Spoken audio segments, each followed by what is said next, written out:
Hello, good afternoon, and welcome to Newsroom series, where we catch you up to speed with happenings across the 6 geopolitical zones of the country. Today, we have a bias for the Southwest region. And first, the top stories.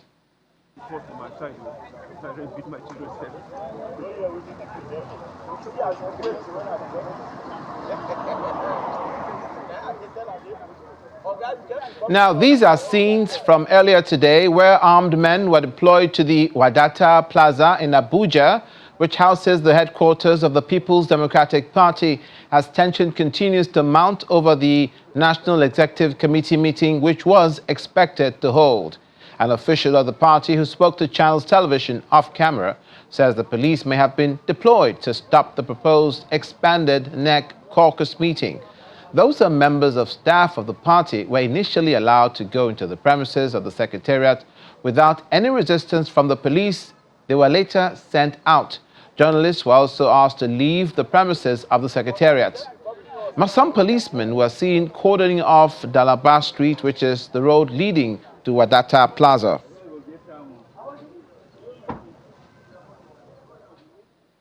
Hours later, members of the PDP Board of Trustees converged on Yaradua Center to hold their meeting. Meanwhile, PDP governors are in a closed-door meeting, were at the time at the Bauchi State Governor's Lodge in Asokoro in Abuja. Now, staying with party politics, the acting national chairman of the APC, Ali Dalori, is assuring members of the party of his dedication to carry out his new role with transparency, inclusivity, and unity of purpose. Addressing members of the National Working Committee in Abuja shortly after assuming office, Mr. Dalori says he is grateful for the continued support and loyalty to the party, as he is prepared to work with members as partners in the collective task of safeguarding the unity, discipline, and direction of the APC. The acting national chairman appealed to members of the NEC to keep their eyes on the big picture, delivering good governance to the Nigerian people, deepening democracy within the party structures, and preparing for the future with clarity and determination. He adds that as they prepare towards 2027, party faithful must begin to strengthen internal processes, reconnect with their grassroots, and re-energize their structures across all levels. The federal government of Nigeria has arraigned Senator Natasha Akpoti-Addo on a 6-count charge bordering on alleged cybercrime. According to the charge sheet before Justice Mohammed Umar of the Federal High Court, Abuja, Senator Natasha had alleged on a live television program that the Senate President Godswill Akpabio and ex-Kogi State Governor Yahaya Bello were plotting her assassination. The senator representing Kogi Central has, however, pleaded not guilty. Senator Akpoti-Addo was arraigned on a similar charge on the 19th of June at the FCT High Court. At the last hearing, the judge refused the request by the federal government to have her arrested for failing to appear for the trial. The Nigerian government, through the Office of the Attorney General of the Federation, had instituted the lawsuit bordering on defamation against the senator. Applying for bail, her counsel and senior advocate of Nigeria, Professor Roland Otaru, requested that she be granted bail on the basis of self-recognition as a senator of the Federal Republic of Nigeria and a senior member of the bar. The court then granted her bail on self-recognition. The case has been adjourned to September the 22nd for commencement of trial.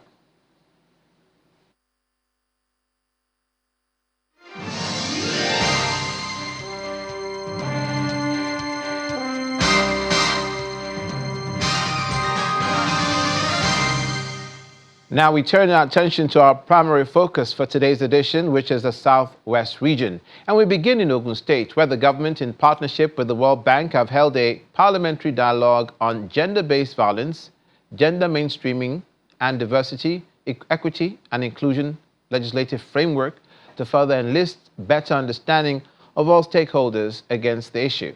Speaking at the event in Abeokuta, the state capital, the State Commissioner of Women Affairs and Social Development, Adijat Adeleye, asserted that child abuse, violence and discrimination against persons with disability are not only social issues, but also an economic pandemic that threatens national development. She also reiterated the commitment of the state towards acting as a bridge working to ensure that no child loses their innocence, no woman loses her dignity, and no family is broken by indifferent behavior. This event, organized by Ogun State Ministry of Women Affairs and Social Development, the State Economic Transformation Project, Women Advocates Research Center and Documentation, and the World Bank, it's a knowledge-sharing meeting which seeks legislative reinforcement. Attended by civil society organizations, human rights advocates, and state lawmakers, the organizers are continuously working to expose gender-based violence as a complex global public health issue which affects both sexes, mostly women and girls. Gender-based violence, discrimination against disability, and child abuse is not just a social concern, it is an economic issue, a public health crisis, and a silent problem that threatens our development goals. When a child is molested, or a woman is silent, a generation leaves its work. Once the violence cannot pass to justice, we have become part of that family. The implementation of ordinary back. They come under our silence, our inaction, as a group holds in our citizenship. To this time, is our chance to close those doors permanently through, of course, our rights that again, the House of Assembly. And as a way of ensuring equity and fairness, participants demand legislative reinforcement and protection for survivors. We need to allocate budgets for the SAP centers, the Women Development Centers, technical school maintenance, and agricultural extension. We need to bolster land rights protection via framework and agency legislation.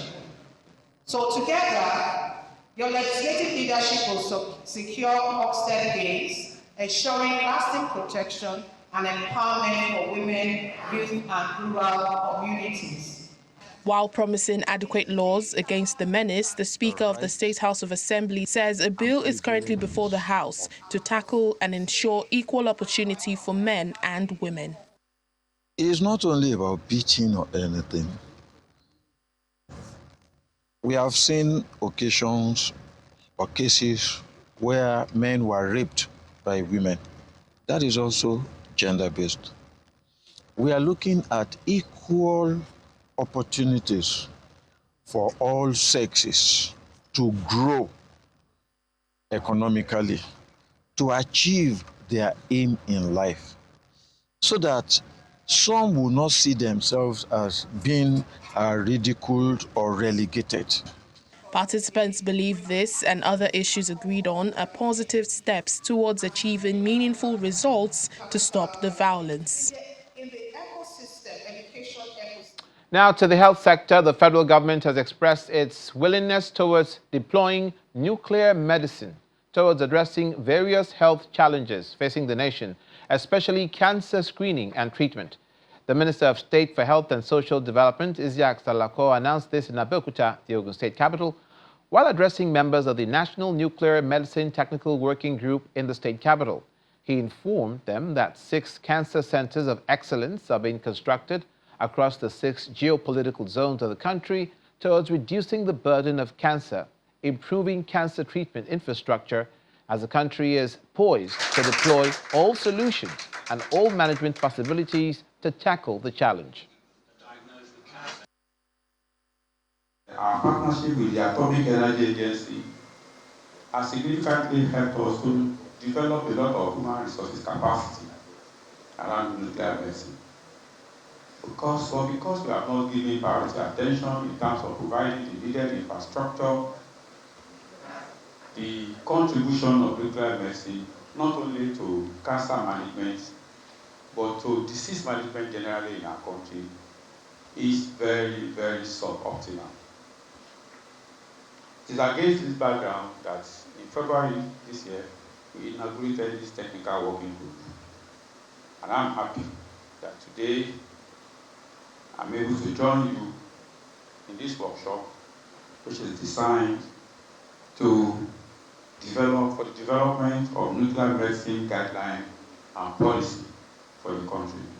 We will try our best to ensure that the work of this technical working group is used to increase the delivery of nuclear medicine services in our country.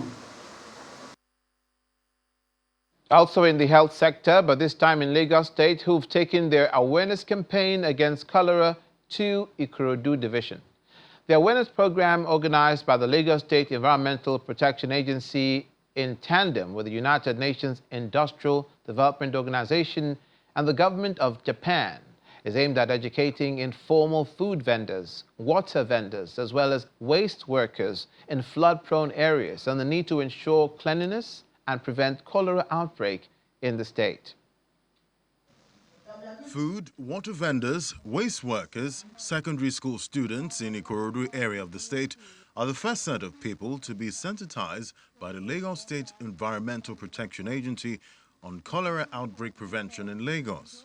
The sensitization program, initiated by LASEPA, funded by the government of Japan, as a collaboration under the United Nations Industrial Development Organization Project 240236, aims to strengthen the skills of informal food and water sellers in vulnerable, flood-prone communities. The Lagos State government, we actually want Lagosians to stay healthy, to make sure that they improve on their hygienic position so that cholera may be prevented or reduced in our communities.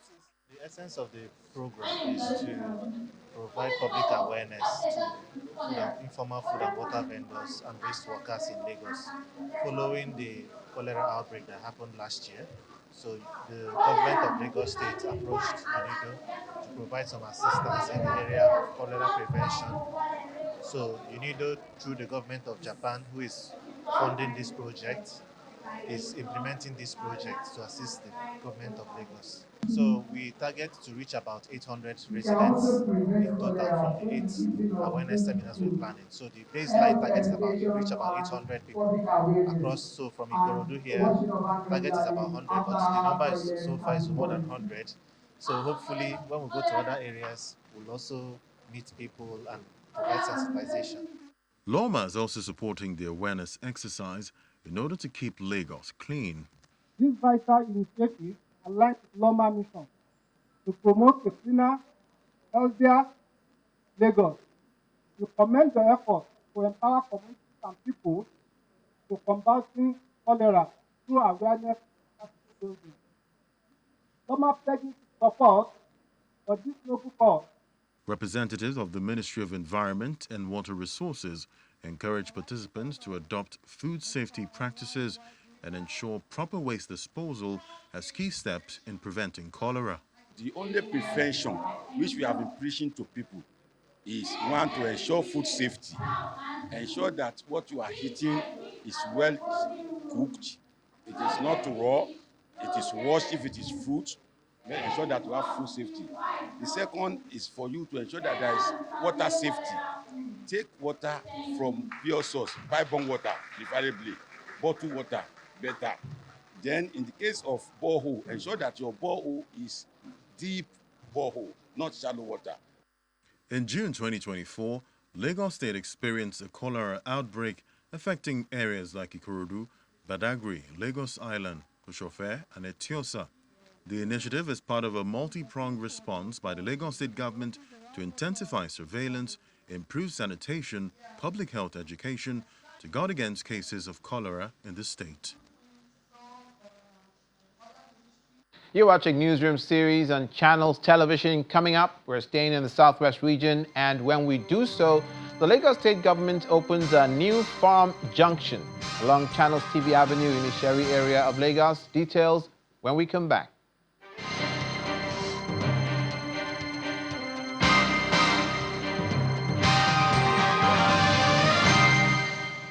Welcome back to Newsroom series. You're watching Newsroom series on Channels Television. Now, we turn our attention once again to Lagos State, where a new farm junction has been opened along Channels TV Avenue in the Isheri area of the state. The State Commissioner for Agriculture and Food Systems, Abisola Olusoya, who opened the new shopping outlet, renewed the state government's commitment to support the youth, the private bodies in the agri value chain towards ensuring food security, accessibility and affordability by residents in the metropolis. Farm Junction along Channels TV Avenue now has a new look and a bigger space where residents of Isheri Estate community can walk in to purchase their food items, fresh vegetables, fresh fish, amongst others.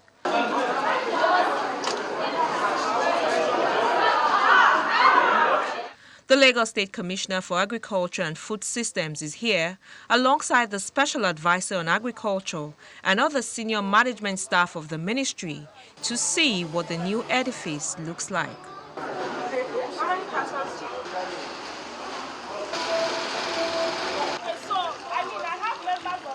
She says the new Farm Junction in Isheri is a testament to what young people can do in the country if provided a conducive environment.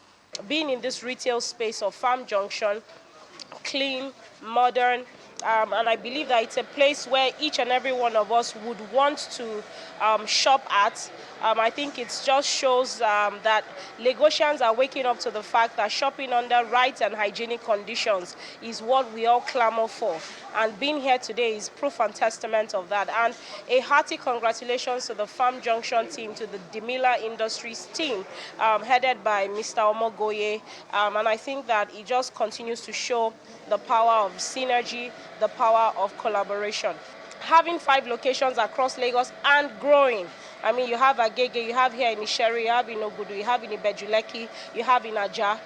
It just goes to show you that when people truly come together, when the resources are in place, things can definitely, work, and people coming together would also make sure that that happens.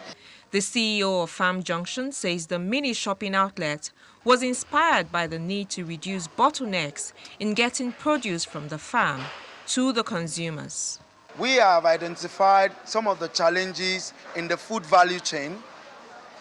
You talk about challenges like aggregation, storage, logistics, and all that. We also talk about so many unnecessary middlemen between the farmer and the shelf. So what Farm Junction is poised at doing is to connect directly to the farmers.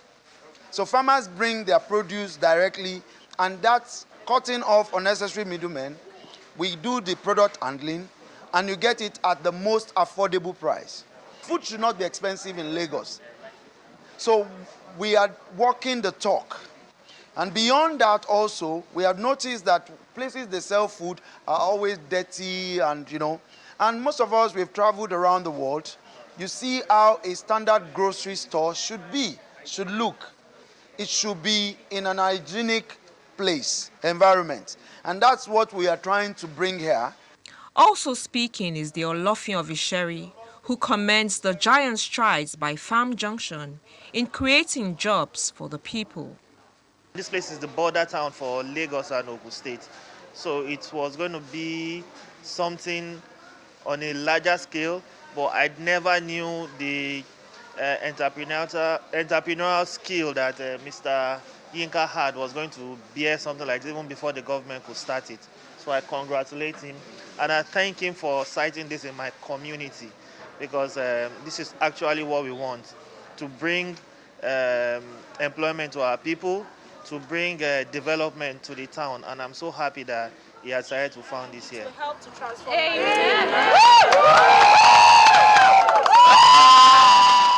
Farm Junction is spread across 5 locations of the state for easy purchase of food items at a discounted price. The Lagos State government encourages youths to tap into the agriculture food space to boost food security in the state. Elsewhere, the Inspector General of Police, Kade Egwetokun, says the mission to achieve safer schools across the country is largely dependent on effective collaboration between security agencies and local communities to safeguard schools from attacks across the nation. The IGP made the call at the 2-day stakeholders forum on school security in Ibadan, the Oyo State capital, to seek a better future for the Nigerian child. Organizers say the engagement is imperative in the bid to improve public school enrollment and attendance, especially in areas where insecurity has driven children out of school. In 2015, Nigeria endorsed the Safe Schools Declaration, an international political commitment to protect students, protect teachers, as well as educational facilities from attacks during armed conflict. Recent stats show that the country has witnessed the abduction of an estimated 1,500 to 1,800 students since 2016. Now, to curb this threat in the Southwest, the Nigeria Police Force organized this forum targeted at the protection of schools and the training of a dedicated school protection squad. 118 countries have signed the Safe School Declaration worldwide.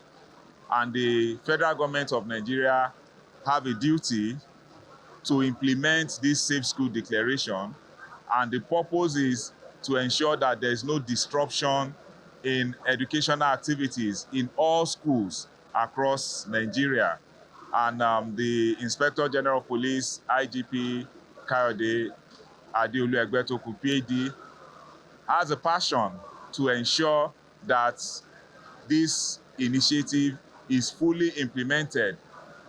And the Nigerian Police Force cannot do it alone, as we know that security is a shared responsibility. Acts of violence, theft, and other disruptions compromise the integrity of our learning environment, and it is our shared responsibility to confront these threats directly and effectively. This Stakeholders Forum provides an excellent platform for us to share ideas, strategies, and best practices. The training of the School Protection Squad is a commendable initiative aimed at empowering our personnel to effectively safeguard our schools and respond swiftly to any security threat in a better coordinated manner. I therefore urge all stakeholders present here today to actively participate, exchange insights, and forge stronger collaborations. Scientists and food system experts concerned about the future of okra are deliberating on how to properly harness the health benefits and economic potential it portends in Nigeria as the second largest producer of okra in the world. This concern formed the basis of a workshop in Ibadan, the Oyo State capital, on the National Horticultural Research Institute, NIHORT, Crops Research Institute, in collaboration with Mission for Adapted Crops and Soil, to find ways of harnessing maximum potential of okra to enhance production with nutrient fortification, eliminate threats from pests, and improve yield. The Director General of NIHORT, Professor Atanda Lawal, who hosted the workshop, noted that the event signals the beginning of a new culture for okra to improve livelihood, strengthen value chains, and advance Nigeria's agricultural landscape. A major discussion is underway in Ibadan, the Oyo State capital, seeking ways to improve the health, livelihood, and economic index of Nigeria through okra propagation. Setting up the tone for the business at hand, the Director General, NIHORT, Professor Lawal, says the forum serves as a platform for okra breeders as part of the federal government's agenda on diversification through agricultural production of various food crops to enhance their value chains. In line with the mandate of the Federal Ministry of Agriculture and Food Security, for food security as emphasized by Mr. President, you have to breed for high yielding, pest and disease resistant, as well as acceptable varieties of crops. And you can't do that without comping the ecosystem, whereby all the stakeholders, the farmer, the marketer, the business, small-scale business people will come together. We can have a common front. Then we can know the objective of the breeding, and that's why we are here. This workshop on okra market segmentation and product profiling draws participants from all agroecological zones of the country to explore available channels to boost the production of okra across the country, which already ranks as the second largest producer in the world. Globally, about 10.6 million metric tons production according to FAO. And as of now, India is the largest producer of okra, contributing to about 60% of the world okra production, while Nigeria ranks second largest in the world, contributing 17%, and the largest in Africa, contributing to 54% of the African's production. Okra is rich in vitamins, in protein, fiber, antioxidants, and it serves as food to humans, animals as well. Whether you are talking about the leaves, it has multi-purpose. You are talking about the leaves, it's edible. Talking about the stems, it's useful in the industry. Talking about the fruit itself, whether fresh or dry, it can be consumed. Okra, or okra as it is commonly called in Nigeria, is also known as lady's fingers in some English-speaking countries. The workshop is imperative because okra is an economic crop, which is a rich source of peptine, magnesium, antioxidant, fiber, and vitamins crucial to heart health, blood sugar regulation, and healthy pregnancies, among other benefits. What we are actually looking towards to get from this meeting is to be able to identify different market segments or for okra to increase and expand the value chain of okra beyond the fresh consumption of okra. We want to look at aspects of having it being used in the industry, having it being used in the pharmaceutical, cosmetics, because it has many active ingredients that are useful in the chocolate industry, like the pectin for chocolate industry. Nigeria may not really have it now, but we want to project into the future so that we can know that, oh, we can have some producers producing okra for the industry, some producing for pharmaceutical, for cosmetics. Some of the stakeholders, including scientists, farmers, and traders in okra, highlight their challenges and their hopes that the forum will help with solutions. I believe this type of workshop that bring about people from different barriers all over the country to discuss this matter will bring an end to this issue of okra, especially nowadays you have cases of mosaic, you have cases of aphids and whiteflies affecting the okra. More especially those okras that are being planted toward the beginning of the rainy season. You discover that the okra is growing well, producing, but immediately the rain sets in, everything comes to an end. The leaves will be changing, the production will stop, and then at the end of the day, the farmer will not break even. What I intend to learn from this program, I want the people that in charge in this society to help us one way from the chemical that we can supply the farm, which the farm can grow, and we can supply the okra very well. Challenges we face in the market is that when people test the okra and find out that some are stronger than the soft ones, so they will like to select out and then ask you, say, since we have selected the good ones, how much are you going to give us these fine ones? Some of the deliberations include ways to avoid the glut experienced by farmers and traders during the high season of okra and find ways to channel the excess to industrial use to avoid post-harvest losses. That's it on Newsroom Series today. Thank you for watching. I'm Olumide Macaulay.